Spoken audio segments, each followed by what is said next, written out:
Let's bring in House Republican Chairwoman Elise.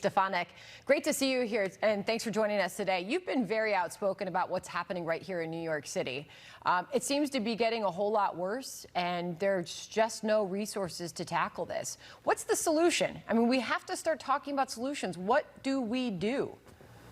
Well, thank you for having me on your show, Sandra and John. The solution is securing the border. We saw that on day one, Joe Biden took executive action to get rid of the effective border policies that brought us to the most secure border in modern history under President Trump and Acting Secretary Chad Wolf. Those were wiped away, and now every district and every state across the nation is a border district and state. And we're feeling this directly in my district in upstate New York. You have Mayor Adams, who instead of advocating for securing the border, wants to transfer illegals into upstate New York counties, both college campus facilities, but also that financial burden is going to be on counties when it comes to social services.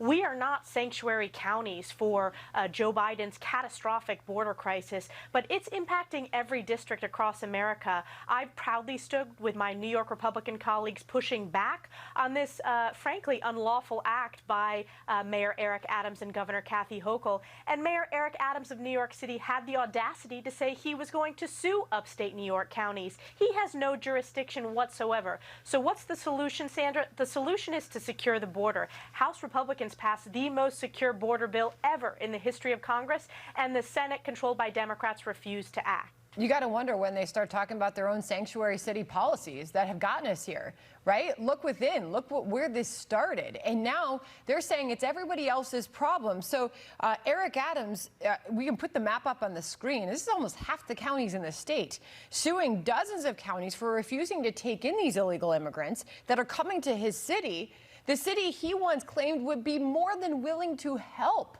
I mean, when you put this in perspective, he said we would meet them with open arms. And now he's suing the very counties that won't take them in because he can't handle the influx. That's exactly right. And it's hypocrisy at its finest.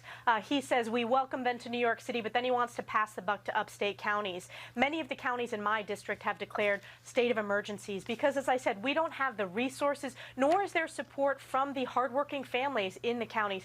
In my district, whether you're Republican, Democrat, or Independent, people want a secure border because we've seen the impact on the northern border of Border Patrol officers who have been transferred over and over again to the southern border. We're also seeing a skyrocketing of fentanyl overdoses across this country, including in my district. So hardworking Americans understand we need a secure border, and that starts at the top, frankly. That starts with replacing Joe Biden when we have the next election in 2024. But Mayor Adams cannot continue to try to pass the buck. We're going to use our voices in upstate New York, and I stand with the local and state elected officials who have pushed back on this unlawful effort by both the governor of New York State as well as the mayor of New York City to force this upon upstate counties. And now they're coming for our chocolate milk. What is happening here? I know you're coming to the defense of the dairy farmers that are crucial, obviously, in this state. But at the federal level, they're talking about at the city, the state level.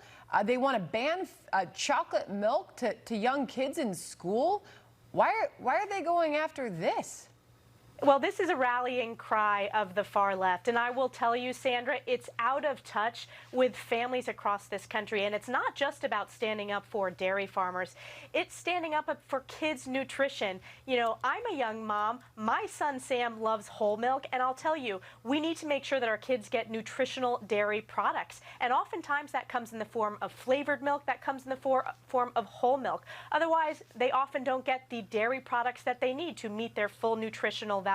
And families are the ones that should be making this decision, not big government. And this is another issue where Mayor Adams wanted to ban whole and flavored milk in New York City. I successfully pushed back, and we won that fight. He had to put a pause on that. But as we see often, these far-left radical ideas that start in New York City and New York State, they often eventually make their way to Washington. So we've seen the Biden administration attempt to ban whole milk and ban flavored milk. We passed the Whole Milk in Schools Act, which I would remind you is bipartisan. Both Republicans and Democrats on a committee on which I serve passed this out of committee, and we're looking forward to passing it on the floor. But it is important, Sandra. It's not just about the farmers. It's about families and kids' nutrition.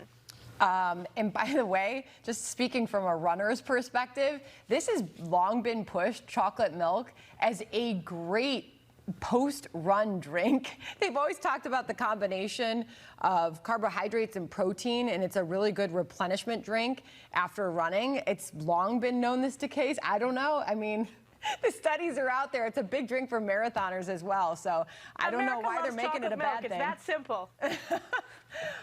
Remarkable. All right, Elise, thank you so much for joining us today. Appreciate it. Congressman Thank you. Stefanik, thanks for joining us.